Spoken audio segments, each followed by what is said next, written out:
পৰি ইমান চিন্তাত থকা যেন লাগিছে যে কিবা ভাবি আছা নেকি মনতে? গৌৰৱ, তুমিতো জানাই মোৰ ভাবিবলগীয়া আৰু চিন্তা কৰিবলগীয়া এটাই মাত্ৰ কথা আছে। তোমাৰ দেউতাৰ বিষয়ে? ঠিকেই, দেউতাৰ বিষয়ে। তুমিতো সকলো জানাই, মই তোমাৰ লগত সকলো কথা শ্বেয়াৰ কৰিছোঁ। মোৰ জানিব মন যায় জানা, মোৰ দেউতা আচলতে কোন? মোৰ অলপ অলপ মনত আছে, ভালকৈতো মনত নাই। কিন্তু মায়ে মোক আগতে কেতিয়াবা কয় যে দেউতাই উভতি আহিব, কিন্তু তাৰপিছতে লাহে লাহে কি হ'ল নাজানো, দেউতাৰ কথা মায়ে একেবাৰে উলিয়াবলৈকে নিদিয়া হ'ল। দেউতাৰ কথা উলিয়ালেই মায়ে খং কৰে, কথাটো সলাই দিবলৈ চেষ্টা কৰে। কিন্তু কিয় সেয়া মই জানিব বিচাৰোঁ। দেউতা যদি জীয়াই আছে তেনেহ'লে মায়ে তেওঁৰ কথা উলিয়াবলৈ নিদিয়ে কিয়? মায়ে কেতিয়াও মোৰ আগত মোৰ দেউতা কোন আচলতে সেই কথা নকয় কিয়? এনেকুৱা কি কথা থাকিব পাৰে? হয়তো মোৰ মাক চাগে মোৰ দেউতাই বৰ বেয়াকৈ কিবা বিশ্বাসঘাতকতা কৰিছে, সেইটো কাৰণে চাগে মায়ে দেউতাৰ কথা একেবাৰে উলিয়াবলৈকে নিদিয়ে। কিন্তু মই এই বিষয়ে জানিব বিচাৰোঁ সকলো সঁচা কথা। কিন্তু জানিবা কেনেকৈ? তোমাৰ মায়েও তোমাক সকলো সঁচা কথা নকয়। এটা কাম কৰিবা, নহ'লে মাক আজি গৈ জোৰ কৰি সুধিবা, কিজানি তেওঁ সঁচা কথা কয়। আৰে গৌৰৱ, সদায় মই জোৰ কৰিয়ে সুধোঁ, কিন্তু মায়ে সঁচা কথা নকয়। তথাপিতো ট্ৰাই এটা কৰিব লাগিব। ট্ৰাই মই কৰিয়ে থাকিম যেতিয়ালৈকে মই সকলো সঁচা কথা গম পাই নাযাওঁ। আৰু মই তোমাৰ লগত সদায় আছোঁ। কিন্তু পৰি, মোৰ আৰু এটা ডাঙৰ টেনশ্যন। তোমাৰ মায়ে মোক কিয় পায় ইমান বেয়া পায়? মইতো তোমাক ইমান ভাল পাওঁ, তুমিও মোক ভাল পোৱা, আৰু মোৰ মা দেউতাইও গম পায় তোমাৰ কথা, মোৰ ঘৰত সকলোৱে গম পায়, আৰু তোমাক মোৰ ঘৰৰ বোৱাৰী কৰিবলৈ সকলো মান্তি হৈ আছে। কিন্তু তোমাৰ মায়ে নাজানো কিয় মোৰ গোটেই ঘৰখনকে ইমান বেয়া পায়, মোকতো একেবাৰে দেখিবকে নোৱাৰে। নাজানো আৰু মাৰ মনত কি চলি থাকে, কিয় বা তোমাক আৰু তোমাৰ ফেমিলিটোক একেবাৰে মায়ে বেয়া পায় সেই কথাও মই নাজানো। মাৰ মনত কিবা এটা বৰ ডাঙৰ দুখ আছে জানা, যিটো মায়ে কেতিয়াও মোৰ আগত প্ৰকাশ কৰা নাই। কিন্তু মই সেই দুখটো আৰু মোৰ দেউতাৰ বিষয়ে জানিবলৈ সদায় চেষ্টা কৰি থাকিম, যেতিয়ালৈকে মায়ে মোক সকলো সঁচা কথা নিজৰ মুখেৰে কৈ নিদিয়ে। বাৰু হ'ব দিয়া, এতিয়া মই যাওঁ, বহুত দেৰি হৈ গ'ল। মায়ে তোমাৰ লগত আছে বুলি গম পালে একেবাৰে খঙত গোটেইজনী অগ্নিশৰ্মা হৈ থাকিব। তেনেকৈ বুলি কৈ পৰি ঘৰলৈ উভতি আহিল। মাকে তাইৰ বাবে অপেক্ষা কৰি আছিল। পৰি, ক'লৈ গৈছিলি তই?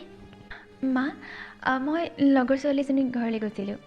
অ', তেনেহ'লে তই এতিয়া মোক মিছা কথা ক'ব পৰা হ'লি পৰি। মানে মা, মিছা কথা কোৱা নাই। চা পৰি, মই সকলো গম পাওঁ, সকলো জানো মই তোৰ বিষয়ে। তই সেই গৌৰৱটোকে লগ কৰিবলৈ গৈছিলি ন?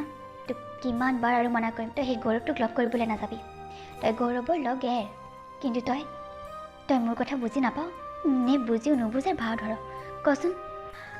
মা, চৰি মা, কিন্তু মা তুমিনো গৌৰৱক ইমানকৈ বেয়া কিয় পোৱা কোৱাচোন?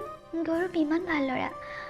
মা, সি তোমাকো কিমান ৰেচপেক্ট কৰে, তুমি তথাপিতো তাক আৰু তাৰ ফেমিলিটোক কিয় বেয়া পোৱা মা? চাপৰি, গৌৰৱহঁতৰ পৰিয়ালটো বহুত ধনী এটা পৰিয়াল, আমাৰ লগত তেওঁলোকৰ একো মিল নাই। গতিকে ইমান ধনী মানুহ এঘৰৰ লগত ৰিলেশ্যন কৰিবলৈকৈ তই গোটেই জীৱনটো চকুল ঢুকিব নালাগে। পৰি, মই নিবিচাৰোঁ তোৰ গোটেই জীৱনটো দুখেৰে পাৰ হোৱাটো। সেইকাৰণে মইতো বাৰে বাৰে সোঁৱৰাই আছোঁ যে গৌৰৱৰ লগ তই যিমান সোনকালে পাৰ এৰ, গৌৰৱক পাহৰিবলৈ চেষ্টা কৰ।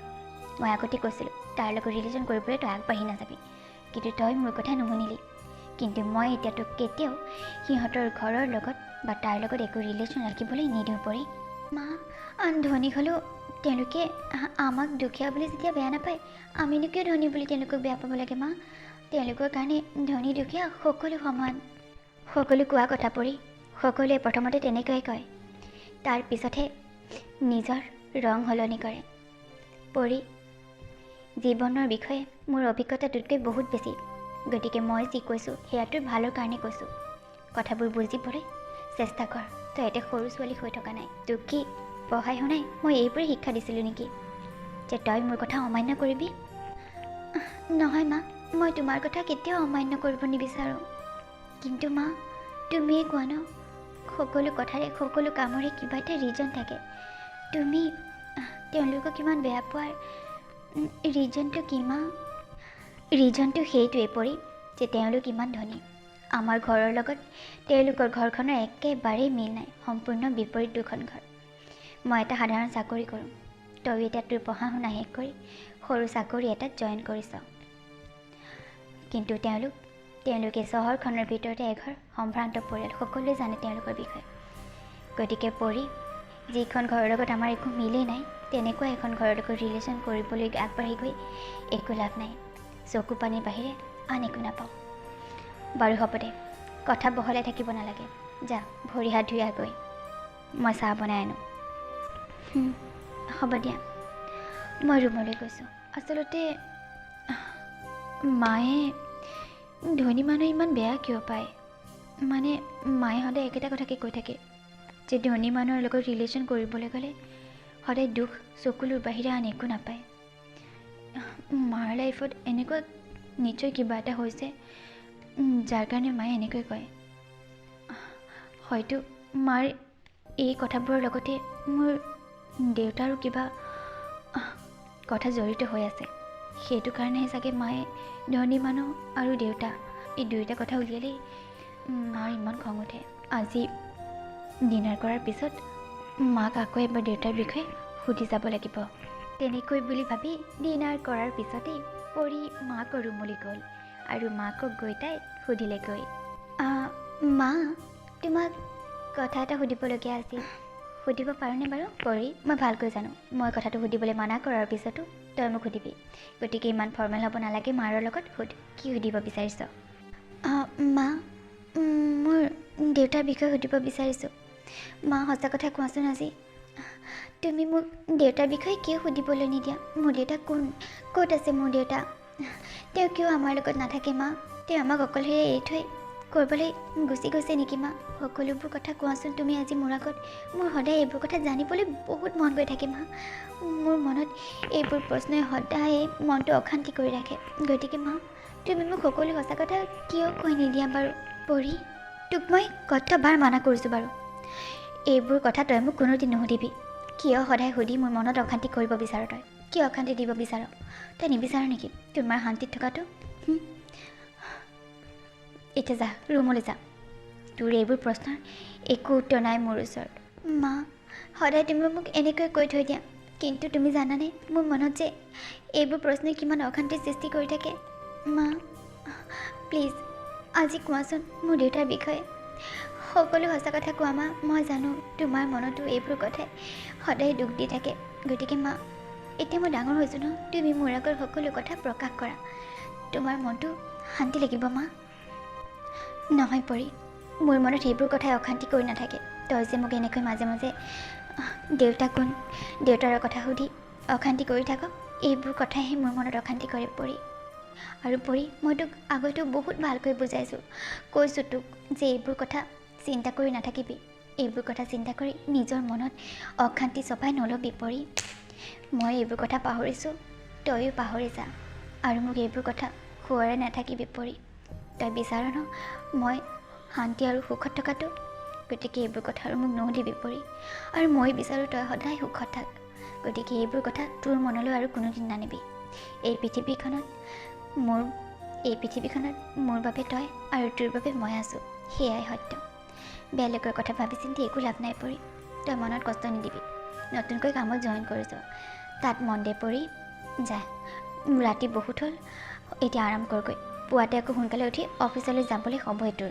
পৰিয়ে সেইদিনাখনো মাকৰ পৰা বিচৰা ধৰণেৰে একো উত্তৰ নাপালে। নিৰাশ হৈ পৰি নিজৰ ৰুমলৈ গুচি আহিল। তাৰ পিছদিনাখনেই পৰি পুনৰ অফিচলৈ বুলি ওলাই গ'ল। আচলতে নিজৰ পঢ়া শেষ কৰি পৰিয়ে চহৰৰে কোম্পানী এটাত চাকৰি এটা জইন কৰিছে। অফিচলৈ গৈ পোৱাৰ পিছতেই গৌৰৱে তাইলৈ ফোন কৰি ক'লে, সেই পৰি, তোমাৰ কাৰণে বহুত ডাঙৰ গুড নিউজ এটা আছে। তোমাক মই কৈছিলোঁ যে মোৰ দেউতাৰ লগৰ এজনৰ তোমাক মই কৈছিলোঁ যে সেই আংকলজনৰ কথা, মানে মোৰ দেউতাৰ লগৰ এজনৰ কোম্পানীত ভাল পষ্ট এটা খালী হৈ আছে, আৰু তোমাৰ ইমান ভাল কোৱালিফিকেশ্যন, তুমি সেই পষ্টটোৰ কাৰণে চিলেক্ট হ'বাই, মোৰ পূৰা বিশ্বাস আছে। আৰু আজি আংকলজন আমাৰ ঘৰলৈ আহিছে, মই তোমাৰ কথা কৈছিলোঁ। আংকলে কৈছে এবাৰ তোমাৰ লগত কথা পাতি তোমাৰ কোৱালিফিকেশ্যনবোৰ বোলে চাব বিচাৰে, মানে তোমাৰ বায়'ডাটাখিনি। তুমি আমাৰ ঘৰলৈ সকলোবিলাক লৈ আহা, আংকলজন আমাৰ ঘৰতে আছে। তুমি আংকলক লগ কৰি তোমাৰ সকলোবিলাক কোৱালিফিকেশ্যন দেখুৱাই দিয়া।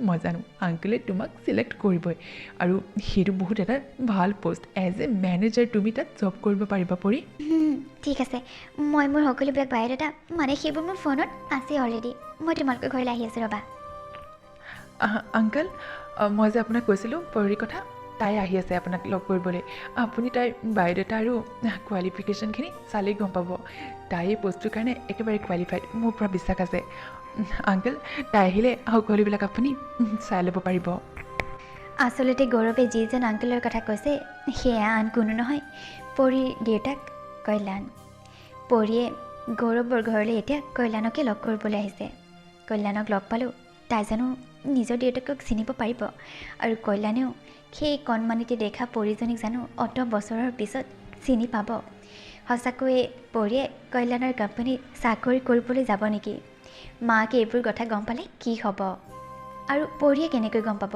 যে কল্যাণেই তাইৰ দেউতাক তাইৰ মাকৰ অতীতৰ জীৱনটোৰ বিষয়ে পৰীয়ে কেনেকৈ উলিয়াব এই সকলোবোৰ দেখিম আমি আমাৰ অহাটো খণ্ডত তেন্তে ভিডিঅ'টো কৰিছোঁ এতিয়া শেষ যদি আপোনালোকৰ ভিডিঅ'টো ভাল লাগিল তেন্তে please video' like comment share কৰি দিব যদি আপোনালোকে আমাৰ চেনেলত নতুন তেন্তে প্লিজ আমাৰ চেনেলটো ছাবস্ক্ৰাইব কৰি দিব তেন্তে লগ পাম পুনৰ এটা নতুন ভিডিঅ' সৈতে তেতিয়ালৈকে বাই বাই